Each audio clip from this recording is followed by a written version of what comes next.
Hello, welcome to Delhi Study Academy.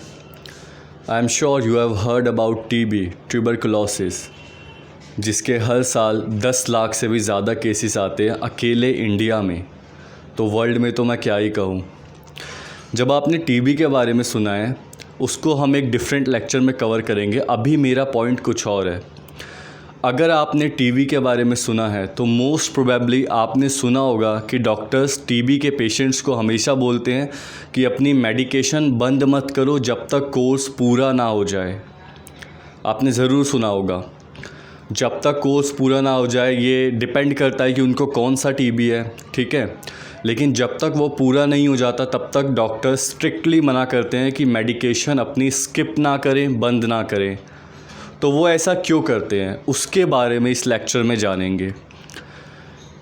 Germs जो होते हैं, वी ऑल नो कि जो जर्म्स होते हैं, बैक्टीरिया, फंगस, ये सब, ये इनके अगेंस्ट हम एंटीबायोटिक्स का यूज़ करते हैं। एंटी मतलब अगेंस्ट एंड बायोटिक मतलब bacteria, against the bacteria. Mainly antibiotics are used against the bacteria, और फंगस के लिए भी, फंगाई के लिए भी यूज़ हो जाती है। फंजाई या फंगाई जो भी आप बोलते हैं। सो यहाँ तक तो समझ में आता है कि we use antibiotics to kill these germs, but what if these germs fight back and find new ways to survive. क्या हो जब ये काउंटर अटैक करने लगे या फिर खुद को प्रोटेक्ट करने की एबिलिटी को डेवलप कर ले, जिससे हमारी एंटीबायोटिक्स उनके ऊपर असर हो ही ना। उस केस में आप क्या करेंगे? यही प्रॉब्लम एसोसिएटेड होती है टीबी के पेशेंट्स के साथ। अगर आप स्किप कर रहे हैं मेडिसिन को, अगर आप टाइम दे रहे हैं उस बैक्टीरिया को अपने रेजिस्टेंट जीन्स को एक्सप्रेस करने का, तो हो सकता है आप पे वो मेडिकेशन बाद में इफ़ेक्ट ना करे और सिचुएशन और ज़्यादा वर्स्ट हो जाए। सो यही हम इस लेक्चर में जानेंगे, जिसको हम कहते हैं जर्म डिफेंस स्ट्रेटजीज़। नाम से ही समझ में आ रहा होगा कि जर्म्स अपने आप को बचाने के लिए, प्रोटेक्ट करने के लिए किन किन स्ट्रेटजीज़ का यूज़ करते हैं, ये हम इसमें जानेंगे। We all know antibiotics fight against germs, that is bacteria and fungi, but when germs fight back and find new ways to survive, then this falls under the concept of germ defense strategies। जब germ खुद को बचाने के तरीके ढूंढ लेता है तो इस कंसेप्ट को हम स्टडी करते हैं किसके अंदर? जर्म डिफेंस स्ट्रेटजीज़ के अंदर। They do so by using instructions provided by there DNA। These defense strategies are called resistance mechanism। वो ऐसा कैसे करते हैं? उनके DNA से जो इंस्ट्रक्शन मिलते हैं उसके बेसिस पर वो ऐसा कर पाते हैं। इसको करने के कई मेथड्स होते हैं, हम जानेंगे, ठीक है। और इस प्रोसेस को क्या कहते हैं हम? Resistance mechanism. ऑफ कोर्स जब कोई चीज़ अपने आप को बचा रही है तो उसको क्या कहा जाता है? रेजिस्ट करना, रोकना, थामना। वो रोक रही है खुद को मरने से, resistance mechanism. These defense strategies are called resistance mechanism. Often resistance genes are found within plasmids। ज़्यादातर ये देखा गया है कि रेजिस्टेंट जीन्स जो होते हैं प्लाज्मिड्स में एसोसिएटेड होते हैं। प्लाज्मिड्स क्या होता है? Plasmids are small pieces of DNA that carry genetic instruction from one gene to another। Plasmids DNA का फ्रेगमेंट होता है, स्मॉल फ्रेगमेंट या स्मॉल पीस ऑफ DNA जो क्या करता है? That carry genetic instruction from one gene to another। एक gene से अनदर जीन पर जेनेटिक इंस्ट्रक्शन को ले जाता है, भेजता है।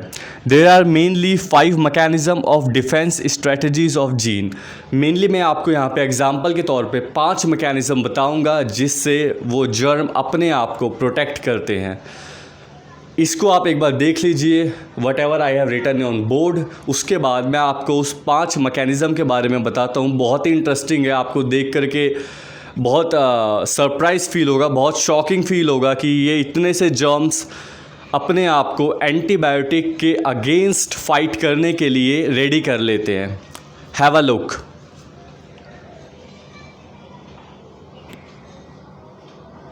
Now let's talk about number 1। जो पहला मेथड होता है जिससे ये जर्म्स खुद को बचाते हैं, वो कौन सा होता है? Restrict access of the antibiotics. Access, यहाँ पे मैंने EX वाला एक्सेस नहीं लिखा है, A वाला लिखा है।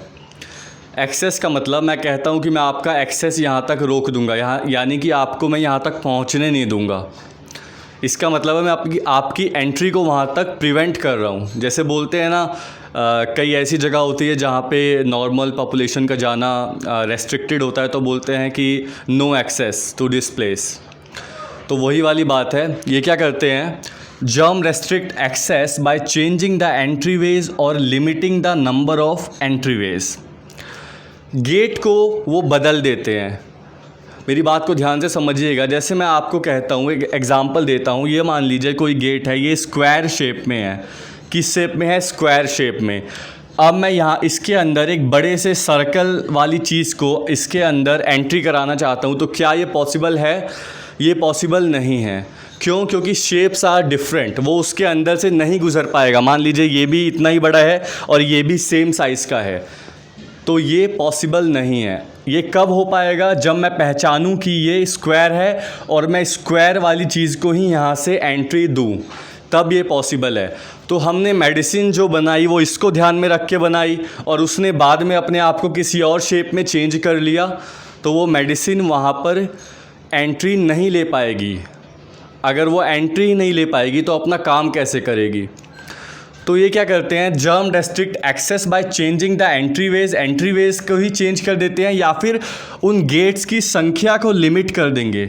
उसकी संख्या को इतना कम कर देंगे कि जितनी एंटीबायोटिक अंदर जाएगी उससे कुछ इफ़ेक्ट होगा ही नहीं। इस तरीके से ये काम करते हैं। जैसे कि एग्जांपल दूँ, ग्राम नेगेटिव बैक्टीरिया। आपको पता है 2 तरह के बैक्टीरिया हम डिवाइड करते हैं बैक्टीरियाज़ को 2 तरीके से, gram negative and gram positive. इसको अभी बताने का टाइम नहीं है, इसके लिए सेपरेट वीडियो बनाऊंगा, क्योंकि कुछ डिफरेंसेस होते हैं जिसके बेसिस पर हम इनको डिवाइड करते हैं। बस आप अभी ध्यान रखिए, ग्राम नेगेटिव जो बैक्टीरिया होते हैं have an outer membrane that protects them from their environment. उनके पास एक आउटर लेयर होती है, उनके चारों तरफ एक आउटर लेयर होती है, एक मेम्ब्रेन होती है, झिल्ली होती है, जो उनको एनवायरनमेंट से प्रोटेक्ट करके रखती है। These bacteria can use this membrane to selectively keep antibiotics drug from entering. ये मेम्ब्रेन में क्या होता है, ये मेम्ब्रेन को यूज़ करते हैं एंटीबायोटिक के एक्सेस को रेस्ट्रिक्ट करने के लिए। मेम्ब्रेन क्या होगा, सेलेक्ट करेगी कि भाई ये मेरे काम का है और ये मेरे काम का नहीं है। सेलेक्टिवली परमिएबल, आपने एक वर्ड सुना होगा सेल मेम्ब्रेन को लेकर, कि भाई वो अपने काम की चीज़ें अंदर जाने देती है और जो बेकार होती है उसको नहीं जाने देती। तो सेम कंसेप्ट यहाँ पे है, वो सेलेक्ट करेगी, वो पहचान लेगी कि ये एंटीबायोटिक है, ये मुझे खतरा पहुँचा सकता है, तो वो उसके एक्सेस को डिनाई कर देगी, एक्सेस को रोक देगी, या तो एंट्रीवेज को वो चेंज कर लेगी, या तो वो क्या कर देगी, वो लिमिट कर देगी एंट्रीवेज को, जिससे कि अगर एंटीबायोटिक एंटर हो भी तो उसका कुछ बिगाड़ ना पाए। तो सबसे पहला बेसिक कॉमन मेथड ये होता है जिससे एंटीबायोटिक्स जिससे जर्म्स जो हैं खुद को बचाते हैं। किससे? एंटीबायोटिक से। हैव अ लुक, उसके बाद आगे बढ़ते हैं।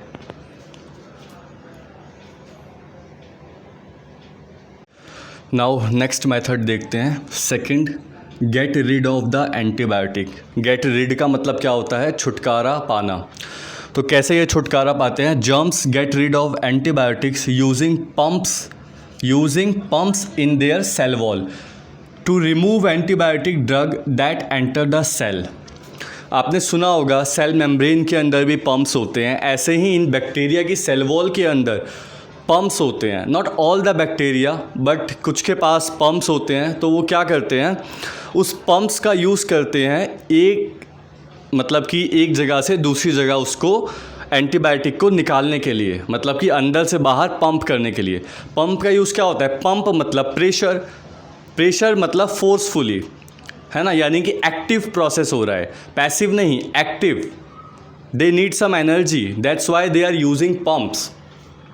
तो उस पंप के ज़रिए वो एंटीबायोटिक को, जब वो उनके अंदर जाती है तो वो सेल वॉल में पंप होते हैं, पहचान लेते हैं एंटीबायोटिक है, उसको वहाँ से एक्सपेल आउट कर देते हैं, बाहर कर देते हैं, उससे छुटकारा पा लेते हैं। इसलिए इस मेथड का नाम है get rid of the antibiotic. Example, some pseudomonas aeruginosa. Pseudomonas aeruginosa एक बैक्टीरिया की स्पीसीज़ है।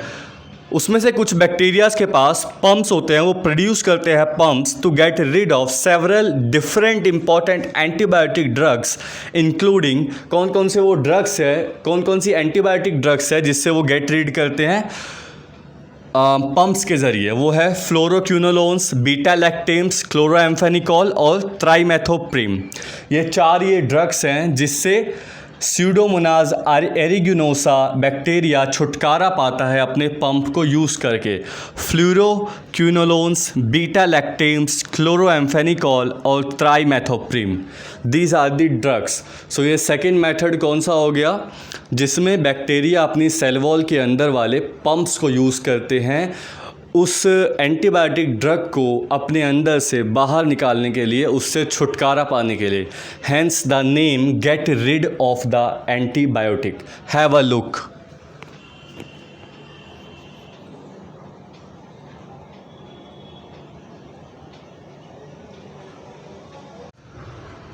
Now the third method is change और डिस्ट्रॉय द एंटीबायोटिक।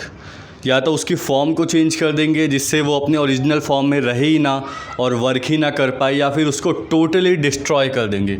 कैसे करते हैं? जर्म्स चेंज और destroy the antibiotics with enzymes proteins that break down the drug.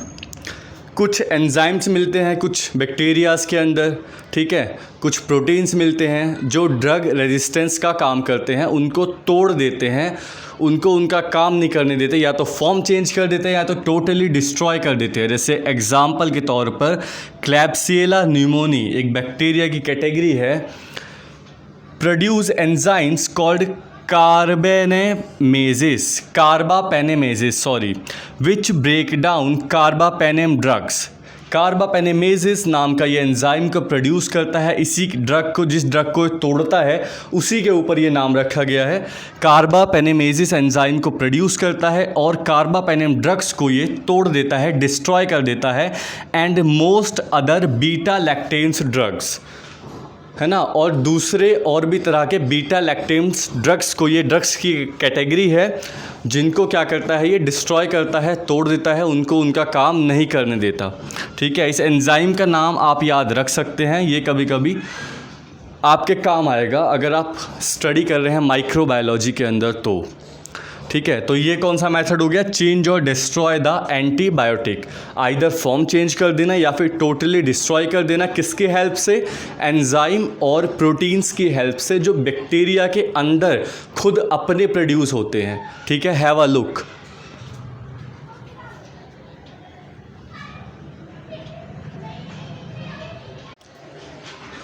उसके बाद जो फोर्थ मेथड है हमारे पास, bypass the effect of antibiotics. Bypass का मतलब आप सब लोग समझते होंगे, किसी हाईवे पे जब हम ट्रैवल करते हैं तो ट्रैवल करने वक्त मान लीजिए उस रोड पे कोई दिक्कत आ जाती है, हमें पता चलता है बहुत ज़्यादा ट्रैफिक जाम है या कुछ कंस्ट्रक्शन चल रहा है जिसकी वजह से हमारा व्हीकल वहाँ नहीं जा सकता, तो हम एक दूसरा रूट ले लेते हैं जिसको हम बाईपास कहते हैं। यानी कि हमने रूट अपना चेंज कर दिया। अब ये जर्म्स कैसे करते हैं? Germs develop new cell processes that avoid using the antibiotics target.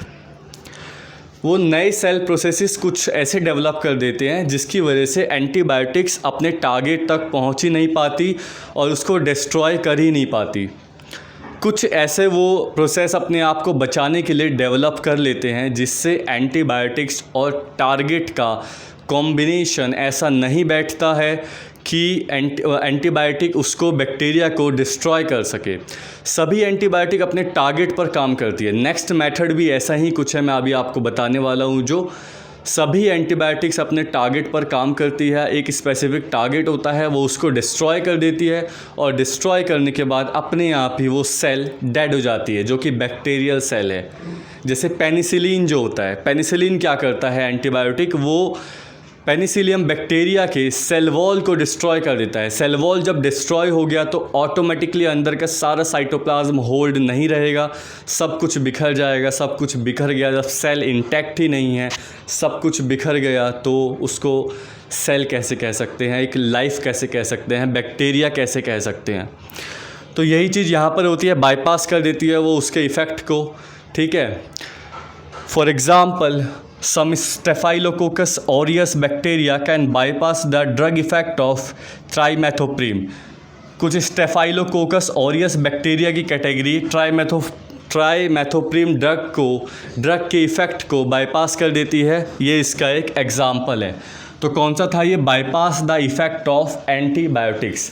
उसके बाद आने वाला है last but not the least. एक बार इसको देख लीजिए आप लोग।